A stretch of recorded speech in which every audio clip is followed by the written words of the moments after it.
All right, we're going to resume. Before I introduce our next speaker, just a couple of housekeeping notes. So the rest of the agenda for today is as follows. Just a moment, we'll listen to a presentation on the Trump assassination attempts. That will be followed by another session called Lies Democrats Tell. That should be interesting and fast moving and a lot to work with there. I only need about 15 minutes to speak for my presentation. But it's going to be really tough. I'm not going to hold back. If you're driving when I start speaking, please pull over. If you have a heart condition, please sit down when I start, as mine's going to be very, very hard hitting. Daniel Street is an excellent speaker. He spoke at our lawfare or Get Trump conference a couple months ago. He's not available today, so I pre-recorded an interview with him, and it's excellent. We talked a lot about election issues and also some other elements of the Trump assassination. All right, before I introduce the next session, I just want to make mention of something that's fitting along with our recent session on election interference. Read this book called Midnight in Moscow. It was written by John Sullivan, who was the U.S. ambassador to Russia, both Trump and Biden, so a pretty nonpartisan guy. But he was talking about the passportization that Putin did with respect to the Ukraine. So there's an area in Ukraine called Donbas, and there are some Russian ethnic people who live there. But anyway, he wanted to get their votes for a referendum and basically enforced a passport on them. Everybody in the Donbas region received a Russian passport, and you needed that to do anything, to pay a phone bill or go to the post office. But anyway, the reason I bring it up is it seems similar to what the Democrats are doing as far as trying to enfranchise illegal immigrants to vote. So again, for those of you that maybe are skeptical about all the shenanigans the Democrats are doing, if you would just replace what the Democrats are doing, you would condemn it if Putin's doing it, so you should condemn the same type of behavior Democrats are perpetrating on us. Okay, anyway, the next session is to deal with the Trump assassination attempts. Speaking to us is John Cullen. Does great investigatory work, and it's a great Substack and X posts, and he'll make an excellent presentation. So John, thank you for joining us. If you want to say a few more words about yourself so we understand a little context, that's fine. And then you can go into your session. Thank you very much. Thanks for having me. So for those of you who aren't familiar with my work, I'm an independent investigative journalist. I started my career doing investigative journalism about 7 years ago this week, the Las Vegas shooting. And I documented a number of aspects of the Las Vegas shooting that were anomalous to the narrative. In particular, there was no gunfire coming from room 32-135, or there's certainly no evidence of any. And when the police stormed the room, the window wasn't broken. So publishing that information became quite incendiary. No one else was doing that. And then COVID hit. And when COVID hit, it turned out that the mapping system that Johns Hopkins was using to publish the maps of COVID, you know, the red map that you saw, I led the team at Oracle that built that mapping system back in the late 1980s. That's a system called ArcInfo or ArcGIS from ESRI. And it was my team at Oracle that helped them build that. So when I saw that Johns Hopkins was using the mapping system that I helped put together many years ago, I took a look at some other cities in China at the beginning of COVID. And quite frankly, it's because I never heard of Wuhan. And because I never heard of Wuhan, I clicked on Hong Kong. And I noticed that there weren't 10 people dead in Hong Kong. And that's when I clicked on Shanghai, and I noticed there weren't 10 dead in Shanghai. And then I clicked on Beijing, and there weren't 10 dead in Beijing. And I couldn't understand, why was the WHO declaring a global pandemic if there weren't 10 people dead in Hong Kong, Shanghai, or Beijing. That didn't make any sense to me. So that got me involved in the COVID cover-up, which turns out it's quite the cover-up. And then during the research of all that, which went on for 4 years or 3.5 years, we had this assassination attempt just about 90 days ago in Pennsylvania. And I guess Donald Trump is returning tomorrow. And I noticed some aspects of the shooting in Butler that were anomalous to the narrative. And in particular, I did a post on Twitter that within, 24 hours had about 5 million views. And Brett Weinstein from Dark Horse Podcast reached out to me and said we should probably do a Dark Horse. We did. And that got a fairly positive reception. Based on this original concept, which is we see some ballistic evidence of another shooter in Butler. And so having published that, shared it on Dark Horse Podcast, I've been researching this further and further, both the ballistic aspects and the photographic aspects.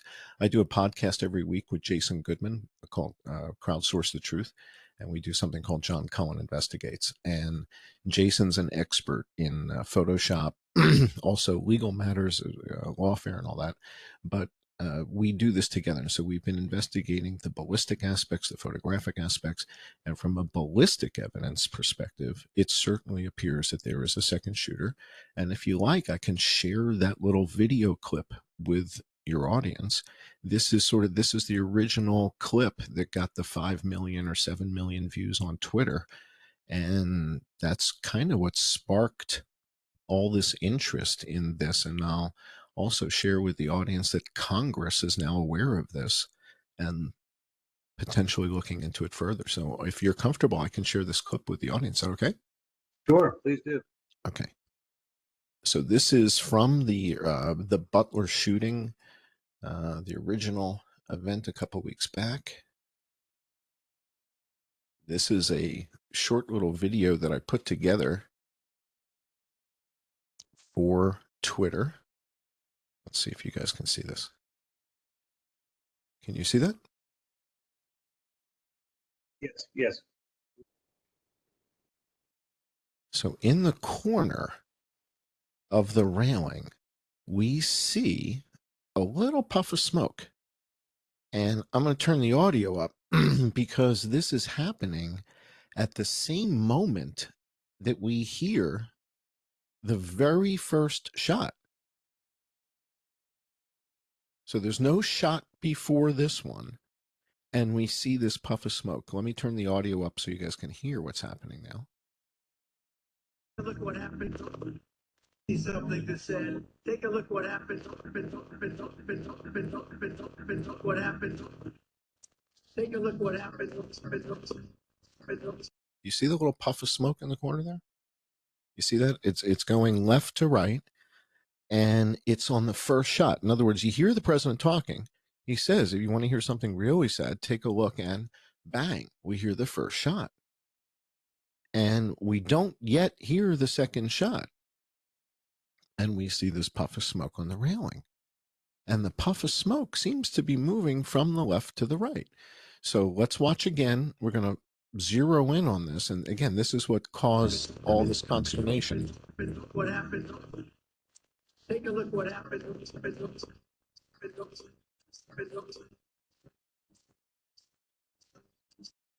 And then you notice that that's not the only point along that back row of the bleachers that seems to be experiencing some type of kinetic disturbance.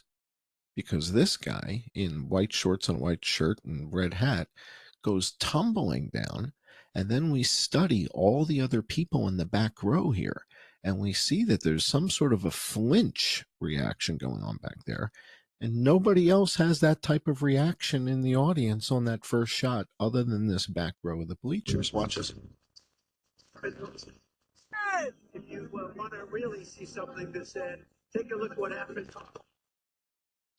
So that leads us to a diagram And the diagram says, well, wait a second. If there's a bullet that's traveling down that back row of the bleachers and hitting the corner of the railing, that doesn't line up with the American Glass Research Building.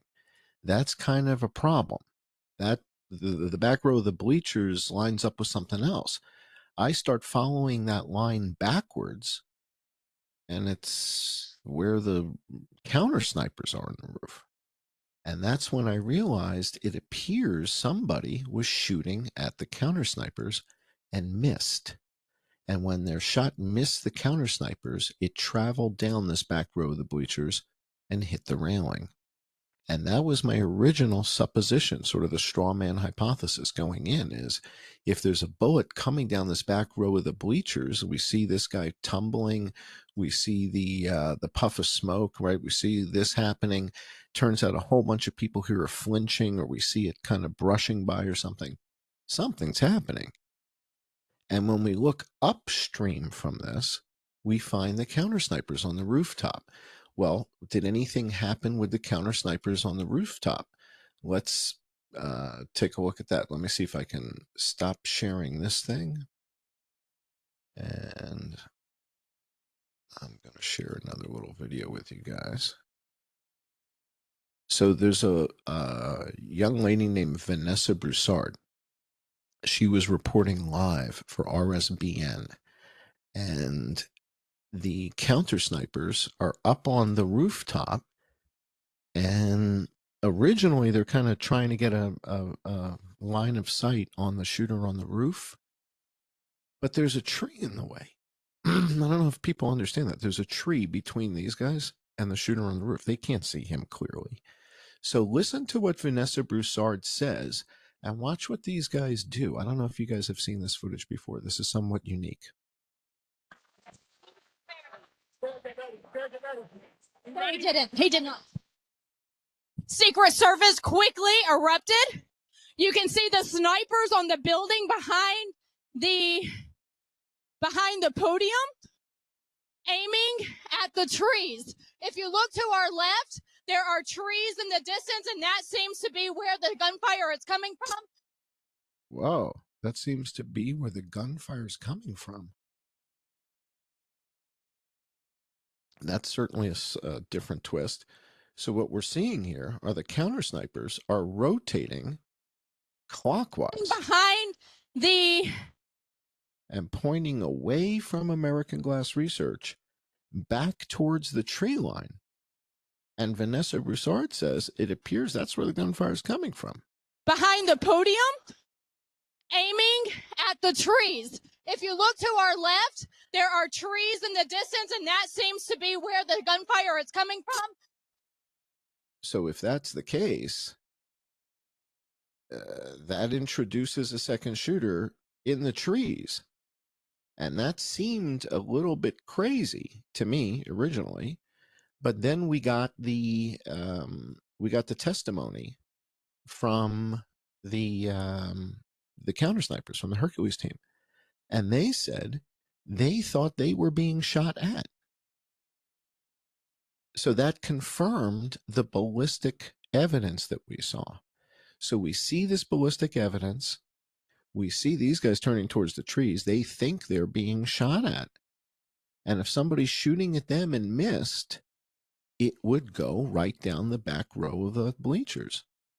And the fact that it hits the railing and creates that little puff of smoke, that's the ballistic evidence that we need. And the reason is there's this guy standing in the corner. That round can't come from the American Glass Research Building unless it passed through his torso, and that didn't happen. So just this past week, I guess, on the 26th, this came up in the hearing in Congress. What I just showed you came up in the hearing in Congress with two congressmen, Representative Eli Crane and Representative Corey Mills. And they brought this up in Congress. If I can share this with the audience, I think this kind of, crosses the T's and dots the I's here. Let's take a listen to this if we can. This is Congresswoman Laurel Lee, speaking to Congressman Eli Crane and Corey Mills. Utilizing going forward, particular witnesses you think that we should have, any thoughts you have about what and whom we should be bringing in to testify? One of the videos that I've seen online is from a gentleman named John Cullen, who talks about the possibility of a second shooter, and he shows a video, Miss Lee, where in this video he shows a bullet traveling down a path and the disruption that round supposedly makes, and then flies into one of the stadium fence railings. That shows that it would have been very, very difficult for that round to travel the path that it did had it come from Thomas Crooks. I think that you need to bring this gentleman in, see his evidence, and if you don't think it holds water, then you need to make that assessment. John Cullen is somebody I think you guys should bring in here and look at the video evidence that he has of a bullet traveling, in a trajectory, in a path that would not have been able to come from Thomas Crooks. And I'd like to just echo this. The one thing that doesn't lie is bullet trajectory and also the coefficients that it carries. And I think that Eli and I had talked about this prior to the hearing, but also multiple times about John Cullen's video that does show, if you look at people who were injured and the actual line of sight and where it was to the stage, just kind of what the possibilities were and how many shots were truly taken. So there you go. So Congress is aware of this. These guys are, they're paying attention. They're looking at the content. There is a guy who is standing in the corner when this happens. We call him the lucky guy. And the idea is that the bullet that we see creating that puff of smoke couldn't do that because he's standing there. Meaning if the first shot hits the president's ear, first of all, the president's ear doesn't line up with the railing where we see the puff of smoke. It goes through one of the balustrades. But even if a shot were to hit that railing, it would have to pass through the guy who's standing there. We call him the lucky guy because he did not get hit. Coperhaven got hit. David Dutch got hit. This guy standing up there in the same corner does not get hit. And because of him, because of his presence, that means the round that hit that back railing had to have come from somewhere else. So again, this is ballistic evidence. It's not opinion. It's trajectories, it's physics, it's geometry.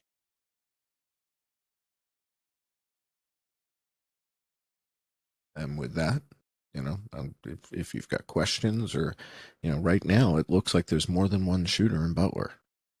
And I think that's rather dramatic. Eli Crane has reached out to me and asked if I would come to Washington and testify.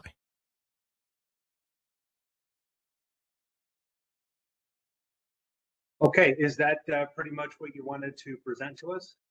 Well, that's kind of the big update. I mean, there's a whole lot more to the story, and there's a whole lot more that doesn't go along with the narrative, like 2 different vehicles, both with explosives, and yet we only have one guy, right? We've got a Hyundai that has explosives in the trunk, and there was a white van that had explosives, but we've got one kid. How did this one kid get 2 vehicles with explosives? So there's a lot more to it. But when you see ballistic, irrefutable evidence of a second shooter, that's, that changes the entire makeup of the crime. And the fact that that's being covered up is similar to the Las Vegas shooting. They're hiding the real story. So did you actually testify before Congress? No, they just invited me. So in other words, I just got the ask a day or 2 ago. Okay. Asking me to come to an upcoming session. Okay, well, that's good. Yeah, I also understand that the FBI, I believe it was, made a determination that Crooks was a lone shooter or didn't act in concert with anybody before they even took a look at his phone. Because they create these false narratives. Jason, as a term he uses, stipulate reality. They come up with this stipulated reality, like with Stephen Paddock, that everybody thinks that he had nothing, very, very little to do with it other than supplying the guns. He was the first guy to get killed. So same thing here. They're stipulating a narrative that I'm not sure how close to reality this narrative is at all.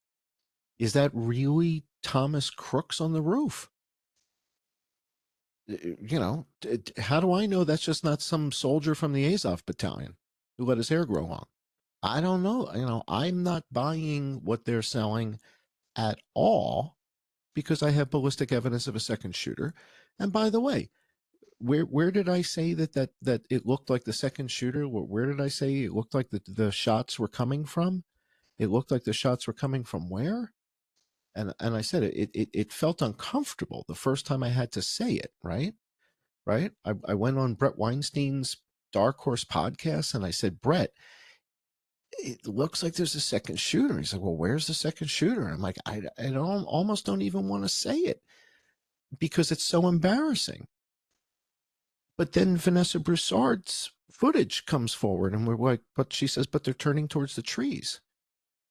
And then we find a photo of the police with a ladder going up a tree. And all of a sudden, it doesn't seem so crazy anymore. How many? Wasn't there somebody on the water tower? Well, there's talk of somebody on the water tower. We certainly hear the 911 dispatch mentions the water tower. It's the first thing from 911, shooter by the water tower. We have a number of eyewitnesses who say there were two shooters, one by the water tower, one by the fence. One of the eyewitnesses came on our podcast, so Jason was able to get in touch with her, got her on the show. Her name is Erin. She's, a lot of people know her as the red hat, red shirt lady. She came on and she said it was the guy behind her who said, oh, they just shot the guy in the water tower. She didn't see it firsthand. So we're trying to get the people who saw it. I'm looking for better photographic evidence of a person up there. I don't have any ballistic evidence of any shots taken from the water tower, but I do have ballistic evidence of a shot taken from the trees.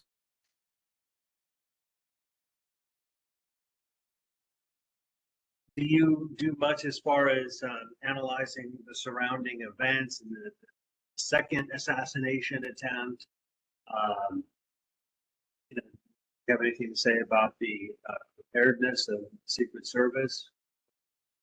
So for me, the whole preparedness of the Secret Service thing is a little bit of a red herring. The second event, again, if I were the defense attorney for Mr. Routh, I'd be trying to figure out how is it that you're placing my client, who you placed under arrest 40 miles from the scene, at the scene.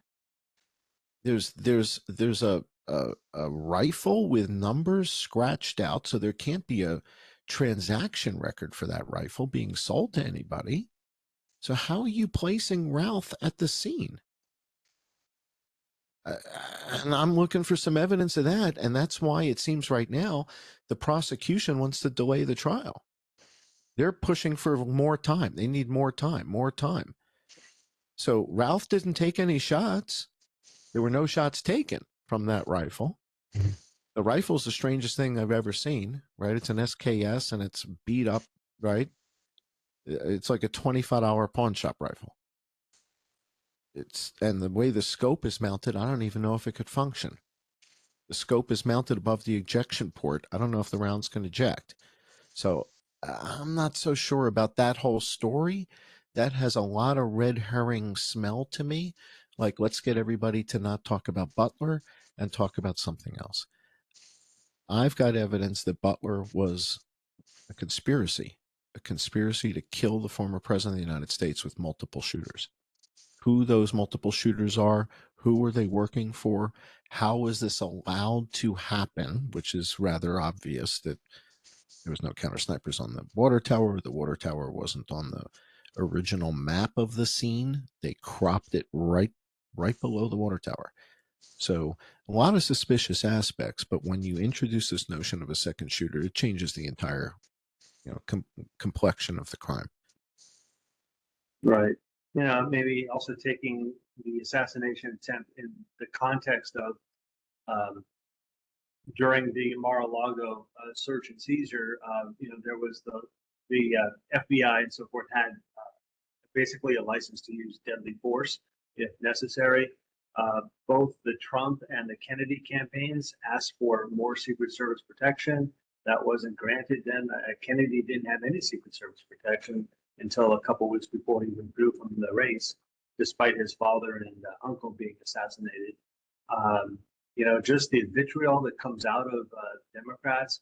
We had a whole session of 12 hours on lawfare. We went through each of the litigations. We heard some of that again today, just about the sheer deviousness and duplicity of the Democrats with the National Archives and what they're doing to the elections. You know, and if you just maybe plot it out, you would appreciate this, knowing numbers and statistics and plots. But you know, you plot all these attempts to knock Trump out of the race, and if you've tried every litigation tactic, every shenanigan at the election polls, and none of that works, then what else is there to do other than to try to assassinate the candidate? So there is that concern. But they've got the public, and by the public, I mean the MSNBC, CNN watching public, right? The people who watch ABC News and what's his name, David Muir. So that part of the country thinks it was a 20-year-old kid that did this. And this was a sophisticated operation to kill Donald Trump, to blow his head off on camera. That's what was supposed to happen. He was supposed to be shot in the face, in the eye. It was going to be a John F. Kennedy moment. You were going to watch his head explode on camera. That's what was supposed to happen. And it seems like the intensity of that has been somehow lost on people. That was the plan. And if people think that was a 20-year-old kid in sneakers who pulled this off by himself, no. Now, the whole Keystone Cops thing, and the cops run around the building with their hands on the guns and nobody takes a shot and they're unable to communicate.